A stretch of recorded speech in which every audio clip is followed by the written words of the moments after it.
Espionage is one of the most mysterious high-risk playstyles in the entire game. Unlike conventional combat builds that rely on brute force or visible power, the espionage class specializes in invisibility, deception, and control of information. It's not about winning fights, it's about making sure the fight never needs to happen in the first place. But within this class, there's a hidden subclass that completely breaks the rules. A build so secretive, so deniable that even other intelligence players don't know it exists. This is the agency that doesn't exist build. And today, we're breaking down exactly what happens when you choose to play it. But before we get into missions, mechanics, and late-game consequences, what exactly defines this build? There are many traits, but the three core mechanics every player must master are anonymity, infiltration, and psychological endurance. Anonymity is your primary defense stat.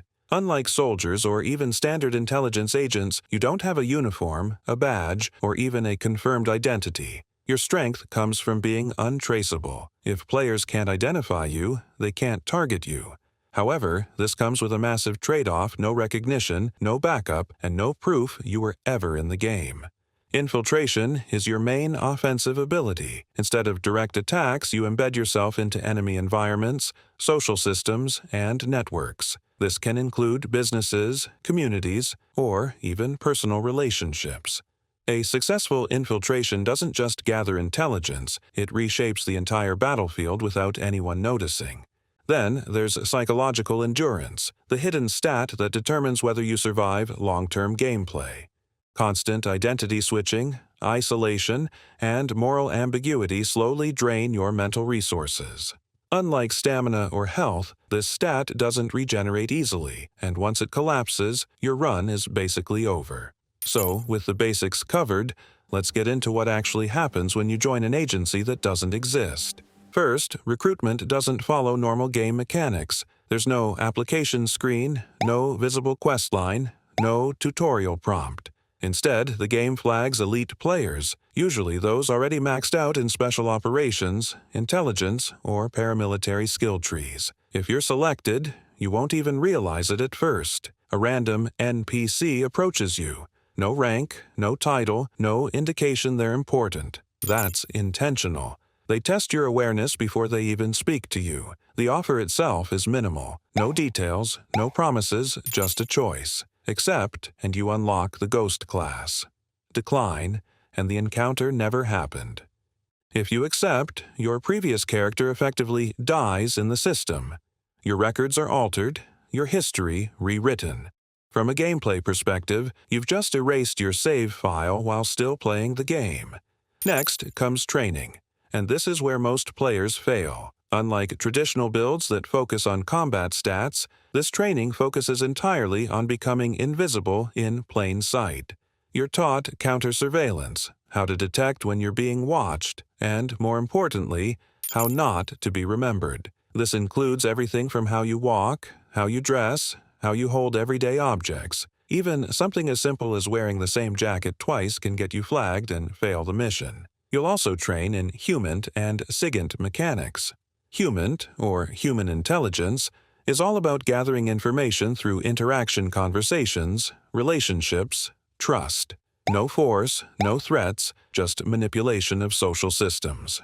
SIGINT, or signals intelligence, works in the background, tracking communications, intercepting data, mapping digital patterns. You won't always control it, but you'll rely on it heavily.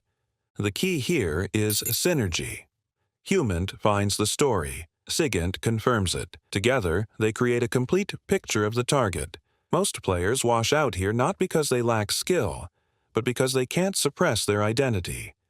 The need to stand out, to lead, to be recognized, those are liabilities in this build. Only the gray players make it through, the forgettable ones. Once deployed, the gameplay loop changes completely. You don't operate from a base. There is no headquarters. Your environment becomes your base cafes, hotels, streets, airports. Every location is both a mission zone and a risk zone. Your objective isn't to eliminate targets directly. Instead, you identify assets, map networks, and build patterns. For example, Instead of targeting a high-value individual, you track their routines, their driver, their contacts, their habits. Over time, you build a web of connections, what players call the shadow map. Once the map is complete, you hand it off. This is where deniable operations come into play. Other units, the visible ones, execute the mission. Raids, strikes, extractions. They get the results, the recognition, the confirmed wins. You get nothing, because officially, you were never there. Mid-game is where the real cost begins to show. Identity becomes unstable. You're constantly switching between cover lives, different names, accents, professions. Over time, the boundaries blur. You might wake up not remembering which identity is real. Relationships become impossible to maintain.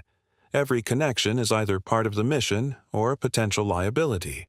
Friends disappear. Family becomes distant. This is the sacrifice mechanic of the build.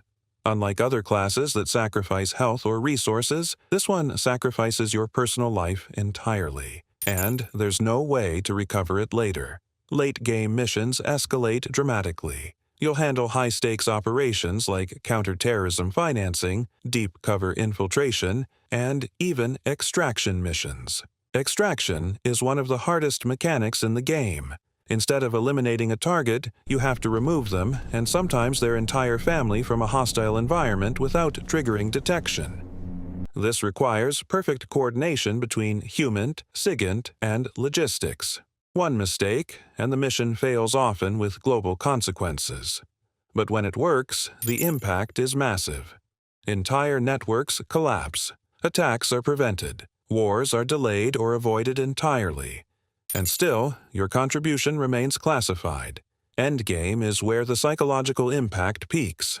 And unlike earlier phases of the build, this isn't something you can train your way out of. It's permanent. Years of operating in the shadows don't just change how you play the game, they change how you see it entirely. Hyper-awareness becomes your default setting. You don't turn it on anymore, it's always on. Every room you enter, you map exits automatically. Every face gets logged, categorized, assessed.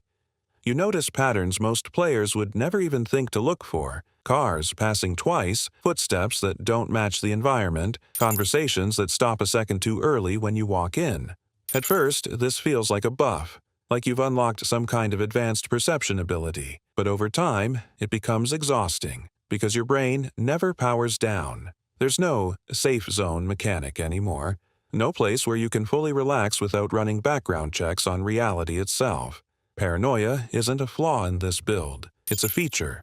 The problem is, it doesn't turn off when the missions do, even in a quiet street, even in a normal conversation. Part of you is always asking, what doesn't fit? Then there's emotional detachment. You've spent years treating people as assets, targets, or variables in a system. You've built relationships knowing they were temporary. You've walked away from people who trusted you, sometimes knowing they wouldn't survive what came next. That changes you. You stop reacting the way other players do. Moments that should feel heavy don't, and moments that shouldn't matter sometimes hit harder than expected. The system that once helped you survive missions starts interfering with normal life. And identity? That's the stat that takes the biggest hit. After cycling through dozens of covers, different names, accents, personalities, you stop having a clear default. You might catch yourself responding to the wrong name, using the wrong mannerisms, thinking in a language that isn't tied to where you are. There are moments, brief, disorienting moments, where you genuinely don't know which version of you is real. Even when missions stop, the mindset doesn't. You might leave the field, but the field never fully leaves you. A crowded market isn't just a market. It's angles, movement, risk. A casual conversation isn't just a conversation. It's tone shifts, intent, hidden meaning. Normal players live in the moment. You live in layers. And then comes the strangest part of Endgame, retirement. Except, it doesn't feel like retirement. There's no ceremony, no achievement unlocked, no final cutscene. No one thanks you. No one even knows you finished the game. One day, the messages just stop coming. No new objectives, no coordinates, no green lights, just silence. And after years of constant purpose, that silence can feel louder than anything. So, what do you do next? Some players move into training roles, teaching the next generation of operatives how to disappear, how to blend, how to survive, passing on skills that can't be written down anywhere. Others become contractors, ghosts for hire, working missions that don't officially exist, for clients that never ask questions. And some try to return to normal life.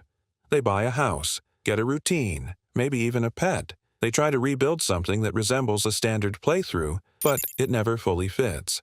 Because once you've played at this level, once you've seen how much of the world runs on invisible systems, you can't unsee it. You can pretend, you can adapt, but deep down, you know you're still playing a different game than everyone around you.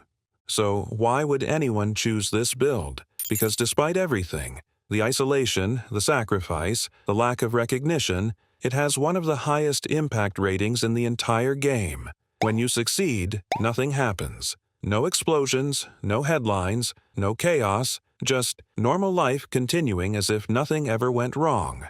And that's the point. Entire disasters never happen. Attacks are prevented before they begin. Networks collapse before they can act. Lives are saved quietly, invisibly, without anyone knowing why. No medals, no leaderboards, no public stats, just results. And for some players, that's enough. That's the trade. You give up your identity to protect a world that will never know you existed. And if you made it this far, you already understand how rare this kind of story is.